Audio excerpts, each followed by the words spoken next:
স্বাধীনতাপূর্ব ক্ষতিপূরণ হিসেবে বাংলাদেশের ক্ষতিপূরণ বাবদ $৪৩২ কোটি বিষয়ে পাকিস্তানের সাথে আলোচনা করেছে বলে জানিয়েছেন বাংলাদেশের পররাষ্ট্র সচিব জসিমউদ্দিন। ১৭ এপ্রিল পাকিস্তানের পররাষ্ট্র সচিব আমনা বালুচের সঙ্গে বৈঠক শেষে এক সংবাদ সম্মেলনে একথা জানান বাংলাদেশের পররাষ্ট্র সচিব। তিনি জানান, বাংলাদেশের আগের একটি হিসাবে $৪০০ কোটি এবং আরেকটার হিসাবে $৪৩২ কোটি। এই হিসাব আজকের আলোচনায় বলেছি।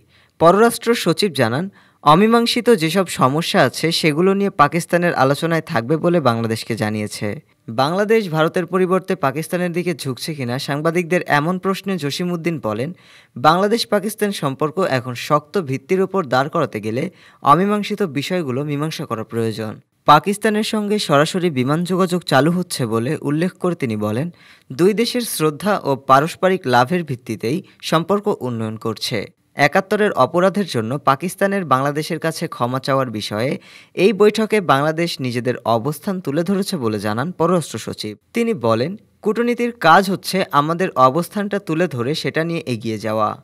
তারা বলেছে, এই বিষয়ে তারা ভবিষ্যতে আলোচনায় রাখতে চান। এছাড়া বাংলাদেশে আটকে পড়া পাকিস্তানিদেরও প্রসঙ্গ আলোচনায় এসেছে বলে জানান তিনি।